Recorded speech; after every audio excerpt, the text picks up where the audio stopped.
Hello guys, mag-a-update na naman tayo for today's video. Actually, itong cake nga pala, ito is this is from last month pa talaga. So ngayon ko lang talaga siya nabigyan ng time para ma-VO. Yung cake na ito is in order po sa atin ito for 50th 60th birthday yata to. Or 50th birthday. Tapos yung cake natin is simple lang siya. Two tier, tapos yung theme niya is silver and blue dark. Yung pagka-blue niya is dark siya, tsaka parang midnight blue. For reference naman, yung size ng ating cake is 8x4 tsaka 6x4 yung taas natin. Tapos yung cake natin is chiffon cake. Ganyan lang guys, oh.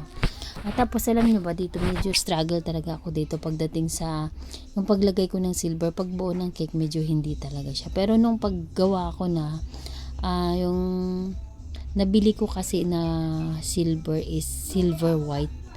Pag silver white pala yung gagamitin natin is hindi siya ganun, yung parang hindi talaga siya nakikita yung pagka silver niya, parang nangyayari nagiging white lang siya pag nilagyan mo siya ng oil something or nilagyan ko kasi siya ng liquor, yun ang ginamit ko. So nung nilalagay ko siya talagang hindi. So yung idea ko dun para magmukha siyang silver, ilang beses ko actually inulit ito. Ilang beses ko siya inulit kahit hindi ko na siya pinakita sa video na to. Yung nilagay ko doon sa color is nilagyan ko ng patak ng black.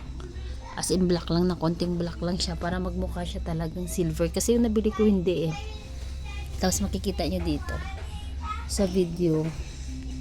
Dito mamaya sa video na yan. Tapos itong araw na to kasi medyo marami din kami gawa sa araw na to. Kaya medyo nagmamadali. Ayan. Yung nagmelt nga pala ako dito ng white chocolate cake. Actually yung white chocolate pag nagme-melt tayo, hindi talaga siya ganun ka white. May nilalagay sila dyan na color na magiging white. Ang pwede nating ilagay dyan, pero wala ako nung araw na yan, so hindi ko siya nilagyan. Yung white color oil based, mas maganda ilalagay sa dyan talaga para magiging white na white. Kasi ang white chocolate pag tinunaw mo, nagiging ganyan siya, parang hindi siya ganun ka white. So ayan, yan siya. So alam mo, inulit ko rin yan So after nyan, nung naset ko na siya ng mga ilang minutes, nilagay ko muna siya sa chiller.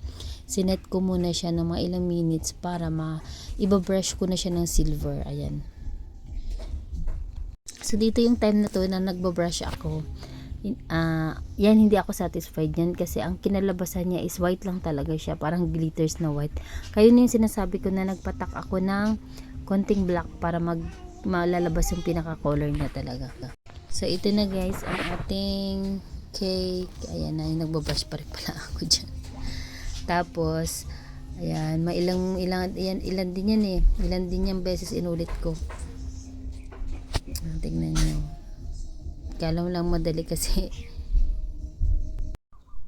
kala ko lang din Tapos ayan, yung ginagawa ko dyan, actually inulit ko din talaga yan, hindi ko lang siya napakita. Yan lang yung video na ginagawa ko, yung buong cake. Tapos madali pala mag paint guys ng color pag na-set natin yung chocolate muna na medyo matigas na siya. Tapos pag na-set na siya, madali na siya mag brush. So ayan na guys yung ating final design. Ayan na, thank you for watching, bye.